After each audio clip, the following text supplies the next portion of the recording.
This is an important discussion to have, and there's a lot to be said, but let's see if I can say this in a somewhat succinct manner. Within context, of course, aggression matters a lot. And a lot of it comes down to mindset. It's no secret that my background has largely been recreational and sport. I competed in amateur MMA. I didn't even go pro. There is a difference between that and, say, being a bouncer or working armed security or being a soldier or working corrections. And each one of those has its own set of criteria for what is legal and what is not, what's going to get you in trouble. And all of that is well and good. Knowing the rules of engagement and knowing what tools and tactics you have available to you and maximizing those is all very important. But one thing that they all share in common, other than involving physical conflict, or at least potential physical conflict with other human beings, is the fact that aggression absolutely matters. So what I have here on the board, right, are the scoring criteria for MMA. And in MMA, now granted, I don't really approve of point systems. I think it should always be win, lose, or draw. If you didn't finish the fight, you didn't finish it. We have too many examples of people making last-second comebacks to legitimately say, oh, you were dominating the fight, therefore you win. I don't think that's legit. So that's beside the point. In MMA, right, you are scored on effective striking and effective grappling first. Primarily, you are judged on those two things. Are you effectively employing your tools to win versus your opponent? That's a reasonable thing to score. And then they have, fighting area control, ring control, cage control, whatever you want to call it. That's important too. Being able to control the environment that you're fighting in is a massive, massive advantage. And that makes sense as well. Then we have aggression. And I have actually seen people say that, like aggression and area control shouldn't be scored near as heavily. And again, getting away from the point scoring, the fact is that aggression matters. In fact, if you look, one of the greatest examples we have in the early UFC, the original handful of UFC events, we had a guy called Tank Abbott. And Tank was essentially an untrained thug who just liked to fight. And he came in and he dominated. He dominated for quite a while because all he did was just forward pressure aggression. And he was damn good at it. Now, keep in mind, aggression doesn't mean like you're angry. It doesn't mean you have to be mad or you have to hate or dislike the other person. Aggression literally comes from the Latin to attack. That's all it is. Aggression means you're pressing the attack. You are the one attacking. You are doing something on the offense, meaning you are being on the offense. Why does that matter? Well, that matters because offense beats reaction, beats defense in timing. We all know about that quarter of a second lag time from a visual stimulus. A touch stimulus is a little faster, peripheral stimulus is maybe a touch faster, but what you're getting at then is that there is a lag time between initiate action and responsive action.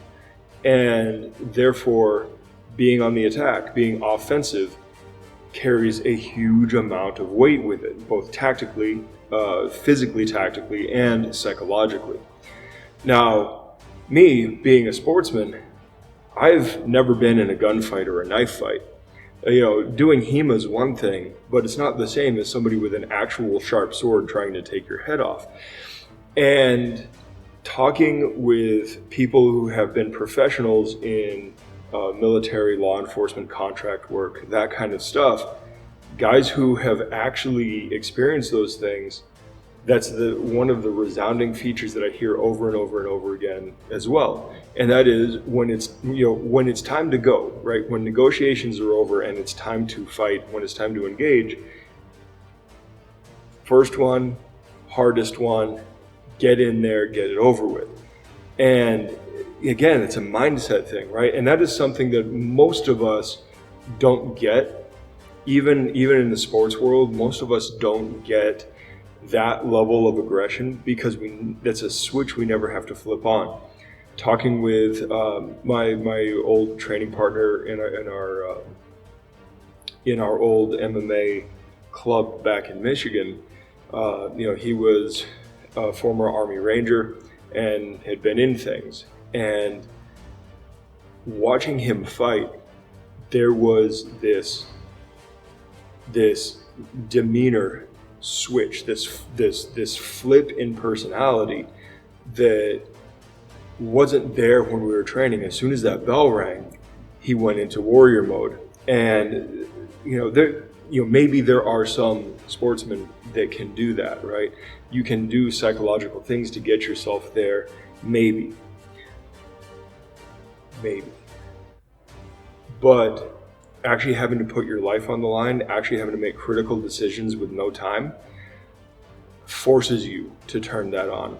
And it seems like once that switch is available to flip, then you have something on tap that others don't. And one of the things, reading guys like Mark McYoung and Rory Miller, one of the things that I hear frequently from them is talking about how most often the guy who is willing to take the violence to the next level, like if you think of it in tiers or layers or whatever, the guy that's willing to take it up to the next level faster, sooner, tends to be the guy that wins, because you're going over and above what your opponent, in this case, is willing to do or ready to do.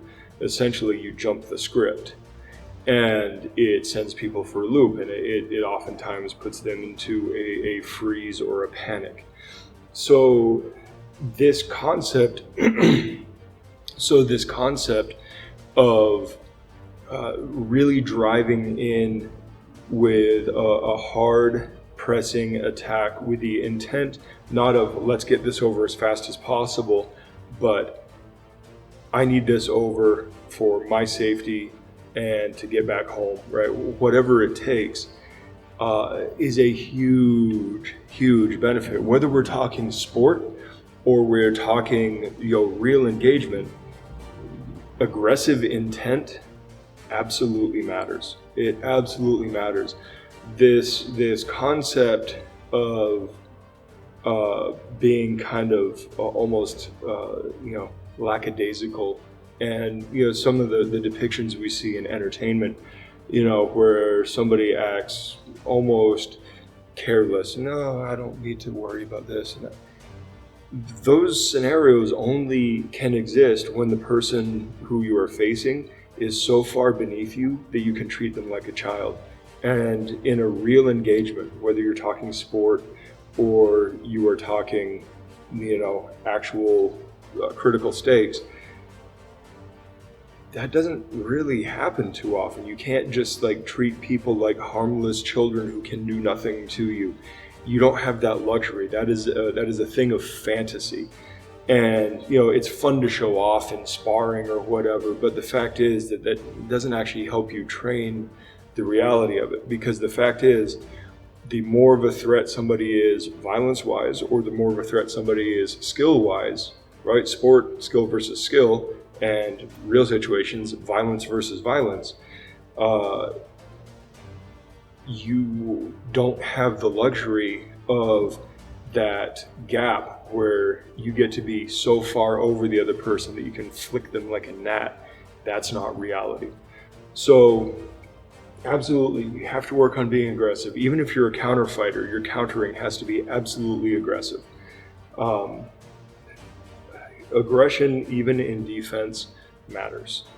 And if you go back to our video on defense, you'll understand what I'm saying there, because defense is always doing more than just not getting you hit. But that aggression matters, and you can't just leave that on the table. So hopefully I didn't ramble on too long, and I will talk to you guys later. Good journey. Thanks for watching. Like, subscribe, share, give the dog a bone. You can follow us on our other social media accounts, and if you really like us, you can head over to Amazon and buy a shirt. You can also go over to Gumroad and purchase some of our instructional courses. All of the links will be provided and also on our website. If you happen to be in the Phoenix area, we would love to meet you. Come drop in for a class, even just to chat. And if you're looking for a new home, we would be happy to have you. So until next time, good journey.